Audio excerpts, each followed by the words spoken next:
How's it going, everybody? Hopefully we're all enjoying the day. Today isn't just August 13th for me. Every year I celebrate Hecate Day. It's incredibly symbolic of my relationship with the divine goddess.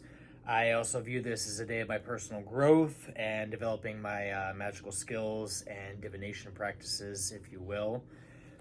I'm going to start this video with a little calling to the goddess. By my blood, the symbol of all life and creation, I call you, Hecate, to come and manifest. Enodia, open the path to the other side. Trioditis, lead me to the crossroads of the world. Chthoniah, guide me through to the gates of the underworld. Help me find what I seek and protect me on my journey. I, Frater Phi, summon you, Hecate, to lift the veil between life and death. Alrighty.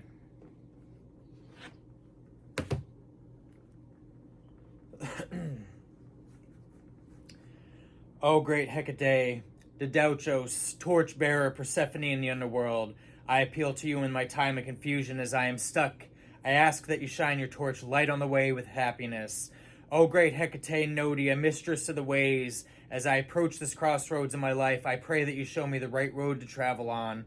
O great Hecate, Propolos, leader and guide, please be my companion and lead me on the roads to success and prosperity. O great Hecate, Phosphorus, bringer of light, please shine your sacred fires to illuminate the darkness that is my current confusion, so that I may see clearly what to do.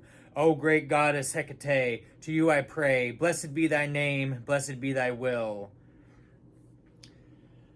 Getting into the astrological aspects of this video, we have Mercury sextile Mars as a grand key, unlocking the restless mind and creative potential through speaking a doctrine and ritual of ceremonial high magic, whether it be physical or meta in nature, through verbal allegory and sharpened tongue, embodying the letter Z. Your mind is a vibrant, restless entity, ever seeking knowledge and intellectual challenge. With Mercury trine Saturn, we have a strong mental focus and effective communication ability. You possess a practical intellect that enables you to transform abstract ideas into tangible outcomes. We have Mercury sextile Uranus, electric insights. You are wired for a mind that hums along the daily static of facts and fancies, while also picking up on the deep space messages of the universe itself. We have Mercury trine Neptune, unleashing your creative potential. It's like your mind has found a secret passageway into the dreamscape, where imagination and reality come together. You're floating through conversations, not just hearing words, but you're feeling them, as if you've got some kind of translator plugged straight into divine ether. You're dreaming while you're awake, and every word you spoke holds a hidden meaning, speaking in layers, of course. And you might be having a casual chat, but in your mind, you're interpreting the unspoken, the unseen, and the undercurrents of emotions that most people miss entirely, way over their head. We've got Mercury opposition Pluto coming in as a dance of mind and power. Now, this can be a good and bad aspect depending on how you are as far as mental clarity, energetic balance, and embodying the duality aspects of life, light and dark, not just love and light. That's unbalanced, and you can't just be dark and malice. That's unbalanced. You need to be level. You wouldn't want to live in a crooked house, would you? Now, this aspect depicts conflict, which when resolved results in growth. Oppositions show a tug-of-war pretty much of the opposing forces. So while Pluto's intensity can sometimes translate into an overthinking or obsessive quality in one's thoughts, this may lead to a tendency to dwell on certain issues or become overly critical or judgmental in one's assessments. By confronting difficult truths and transforming one's thinking patterns, individuals can experience significant personal growth. Now, in flux, we're going to see this manifest as conflict and tension. This can create tension and conflict in communication, particularly when dealing with sensitive or controversial topics. You're going to have a difficulty letting go of things. You're going to hold grudges. You're going to hold on to past tendencies and past issues. And the intensity of Pluto can make it really difficult to release old thought patterns or let go of control in conversations. Talking over one another, not hearing each other out, miscommunications. It's just an overall bad energy. of just power struggles, if you will. You're going to have the desire for power and control, which can lead to manipulation in communication tactics. We've got Mercury in Leo, leading to astrological insights. With Mercury in Leo, this represents one who formulates strategies, ideas, and decisions in such a way that dominate and dignity can be established. I have some numbers for Mercury. I got 63 and 45. I got John 6, verse 3 states, "Then Jesus went up on the mountainside and sat down with his disciples." This verse marks the beginning of the feeding of the 5,000 story in the Gospel of John, where Jesus miraculously multiplies bread and fish to feed a large crowd. This is specifically ironic considering that Mercury just went direct on Monday, and it is no longer in retrograde. So this is a bountiful time of abundance in many aspects. So what Mercury is communicating to us under the sun number 63 through John 6 verse 3 is that things will start to fast track and spiral upwards with exponential growth. With the luminary number of Mercury under 45, we have Vine, the 45th demon of the Ars Goetia, who they ascribe to him the power to build towers, destroy walls, disturb seas, and furthermore answer questions on secrets, witches, and events past, present, and future. I suppose this could be good and bad depending on who's asking the questions about who and what's being uncovered behind the scenes. And again, with Hecate coming through, we're removing the veil. There is no more illusions, and she is coming through full force. We've got the keys of Ra 32 with the palindrome 212. Psalm 32, attributed to King David, is a powerful exploration of the joy and forgiveness after confessing sins.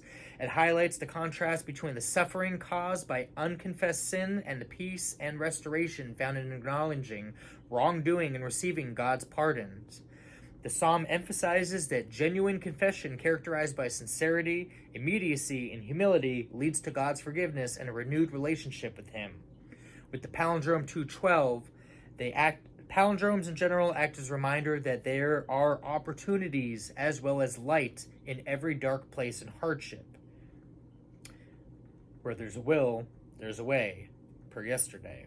In astrology, this is going to be the first house. So we have 2 and 2 with 1 in the middle being the first house. This is also known as the house of self. Represents a person's identity, personality, how they present themselves to the world. It governs self-image, physical appearance, and first impression one makes on others. It's considered the most personal part of the birth chart, revealing one's core self and how they interact with their environment.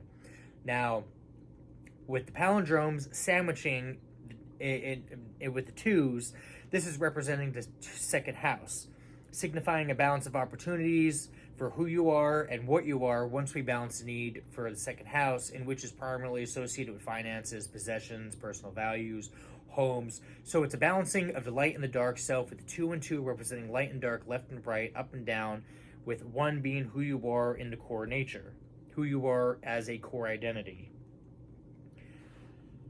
212 is an angel number, though. It's a call for inner wisdom. It's a call to pay attention to your inner wisdom and the emotions associated with the number. They may lead you blindly to where you need to be. So, if you're feeling hate, visit that emotion. Why do you feel that? What exactly is the root cause of that emotion? If you're feeling love and you're not humoring it and you're hiding it, you might want to try to figure out why we're running away from emotions. If you want to be happy, but you're not being happy because you're afraid to be happy. Either way, follow your inner compass. Not the heart, not the brain, your inner compass. I've got the keys of Persephone, number 68, which is Belial. According to the Ars Goetia, Belial is described as a king of hell, created after Lucifer and ruling over the vessels of iniquity. He is said to command 80 legions of demons. In some occult and demonological traditions, working with Belial, a powerful demon often associated with lawlessness, ambition, and self-sufficiency, is believed to offer certain benefits, including overcoming obstacles and achieving ambitious goals. With Belial's destructive force It is said to help remove blockages, particularly in situations like finance, and facilitate the realization of ambitious goals by bringing favor from both allies and adversaries. So if you had a problem with people in the past, they may be seeing you in a new light, and this may be a reunification where even old hatred may become new collaborations. This can be amplified with the astrological wheel linked to Jupiter, Venus, and Lilith, offering backing of a variety of celestial bodies and beings to facilitate these growths in your life. And with Mercury going direct, again, a lot of issues revolving around finance are about to take a turn for the better. We've got gaining favor and influence. He is credited with the power to bestow dignities, titles, and high-ranking offices, including political and social advancement, thereby helping individuals gain influence and favor. We've got developing personal power and breaking free from constraints. Belial is associated with without a master, and independence can be interpreted as fostering self-sufficiency, personal accomplishments, and release from limiting beliefs and situations. This is also amplified with the astrological wheel linked to Venus and Lilith. We've got receiving guidance and wisdom, who acts as a guide as providing insight, wisdom, especially when faced with challenges or needing to develop greater self-awareness and understanding of one's own power. We've got protection and support. Some practitioners view Belial as a protective force, offering support during difficult times, helping to navigate complex situations, including legal matters or dealing with toxic relationships. Belial fucks shit up, especially if you're on his good side. But as with any power being, dealing with any powerful being, I must touch on the importance of, and uniformly, light and dark across the board, honoring agreements. It is crucial to be prepared for the intensity of working with Belial and to honor any agreements or promises made, as failing to do so will manifest in incredibly negative consequences. That which you requested shall fall upon your door, is what I heard. Not only once, not only twice, but threefold for negligence, defiance, and disobedience. We've got potential for deception. Belial is often described as deceptive as untrustworthy, unless constrained by divine power or proper ritualistic practice. So unless you embody some superior, sublimated, divine energy that is far beyond the understanding of most, or you're not performing proper rituals or offerings or obliging your duties or honoring contracts, you will not have luck dealing with this energy, as it is a force to be reckoned with. We have the keys of liberation through Lilith, 47. Psalm 4, verse 7 states, "You have put gladness in my heart more than when their grain and wine abound." This verse expresses David's joy in God, which surpasses even the abundance of earthly prosperity. He finds greater happiness in his relationship with God than in the material wealth represented by plentiful harvests. With Psalm 4:7, grain and wine are good gifts of God and not to be belittled. Be grateful for them, just don't trust them. We must never despise the blessings God bestows upon us, whether they be financial, physical, or political. We must not demonize manifested material gifts. With the number 47, we also have the demon Viol coming through. Appearing initially as a dromedary before transforming into a human shape, he is said to speak the Egyptian tongue, though not perfectly. Now, Viol's abilities include procuring the love of women, revealing past, present, and future events, and fostering friendships even between enemies. This is a collaboration of forces unifying for a common goal. He's commanding 37 legions of spirits. We have knowledge and prophecy coming out, telling the past, present, and future. Viol is said to possess knowledge of all time and can reveal insights into these periods. We've got army manipulation. Viol can summon, control, or gain access to armies. Animal companionships, because he can forge strong sacred bonds between humans and animals, fostering protection and mutual support. We've got animal imitations. Viol can mimic the abilities of various animals, such as running like an ostrich or swinging like a monkey.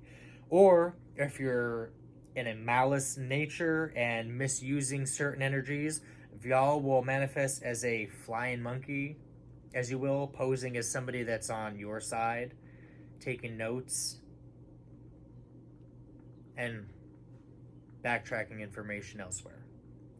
In astrology, Viol is linked to the impossible plans, according to the Occult Encyclopedia, only strengthening the probabilistic potential of the impossible. We have authority, because Viol has the authority, has the power of authority, a power that grants them the right to rule and enforce orders and establish laws within their dominion, even extending to the supernatural realm.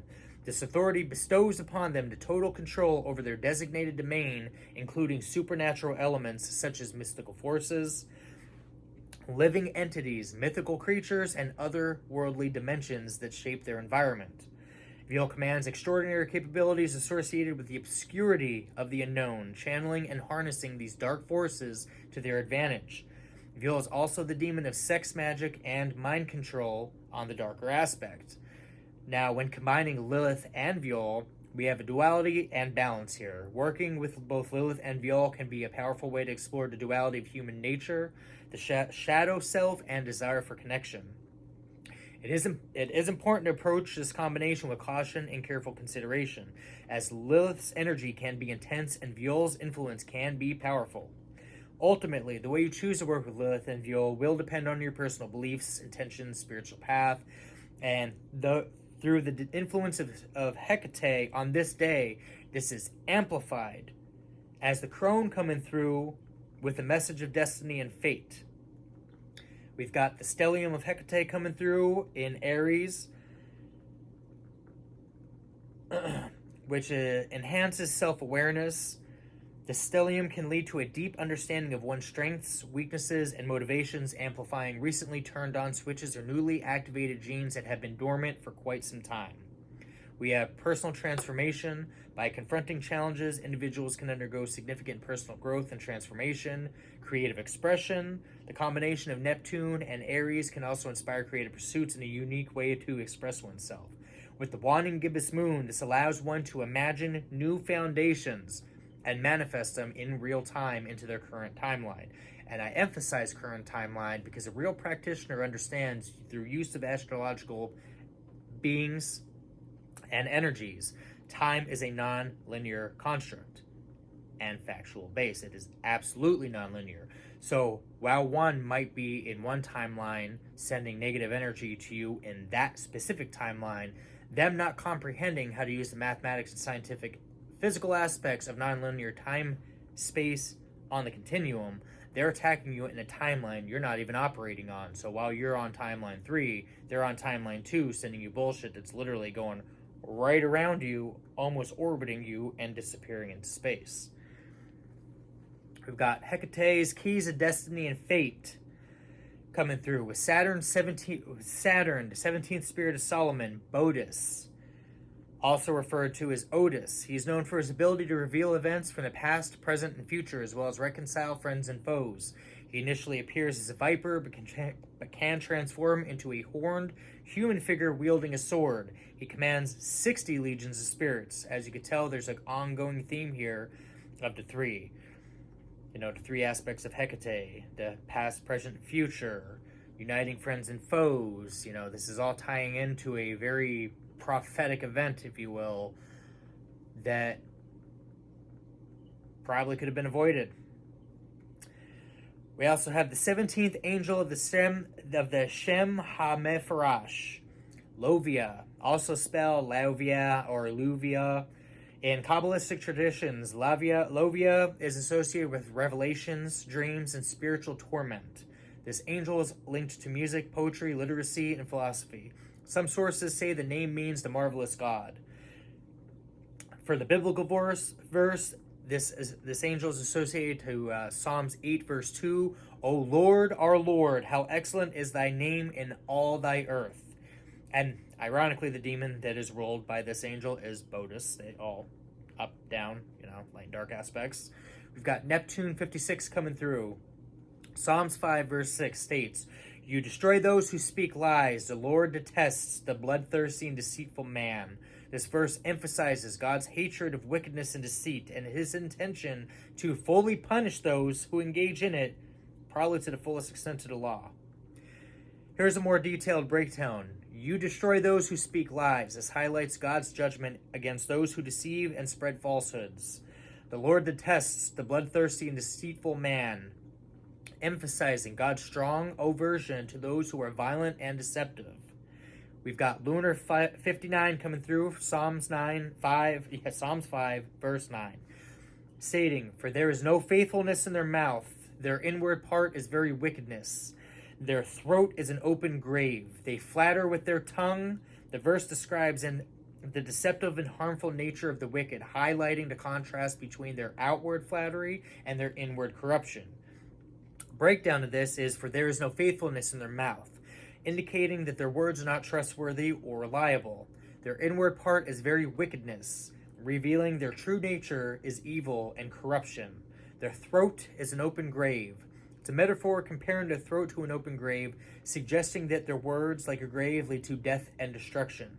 They flatter with their tongue, emphasizing their deceptive use of flattery to hide their true intentions. We have Orobus coming out as the 59th spirit of Solomon, described as a great marquis of hell, commanding 30 legions of spirits. He is said to be knowledgeable in astronomy and astrology. He can bestow shape-shifting abilities upon others, and he is depicted in the form of a lion.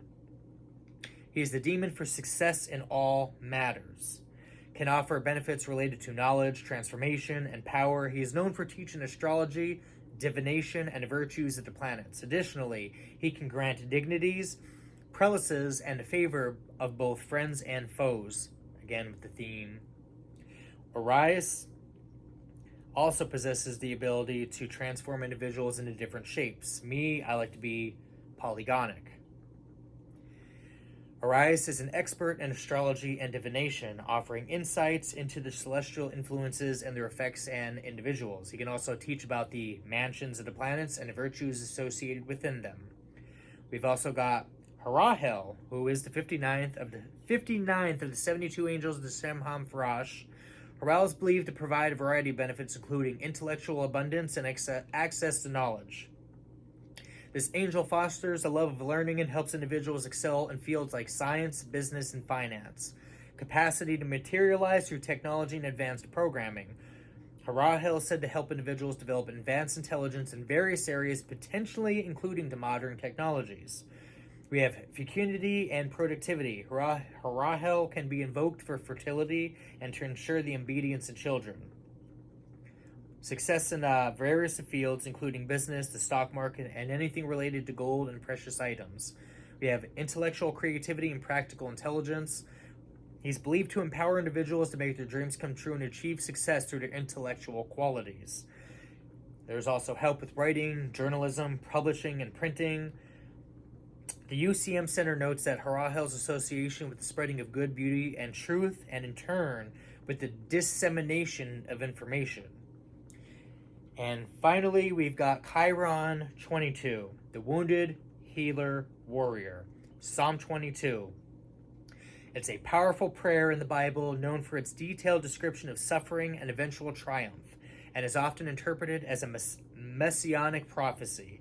It begins with the lament expressing feelings of abandonment and despair, particularly evident in the famous opening line, my God, why have you forsaken me?" However, the psalm progresses to a message of hope, ultimately leading to praise and confidence in God's deliverance. Now, the first part of the psalm vividly portrays the psalmist's pain and isolation, feeling forsaken by God and mocked by enemies. This section has strong parallels to the crucifixion of Jesus, with description of being surrounded, pierced, and having garments divided. Many Christians interpret Psalm 22 as a prophecy of Jesus' crucifixion. The details of suffering and the words spoken by the psalmist resonate with Jesus' experience on the cross, particularly the cry of the forsakenness.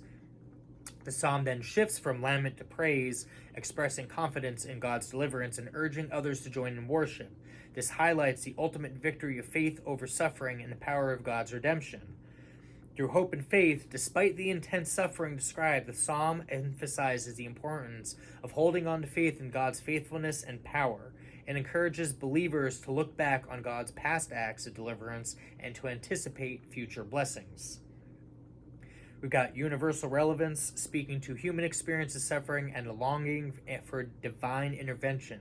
It offers comfort and hope to those facing adversity, reminding them that they are not alone in their struggles and that God is ultimately in control.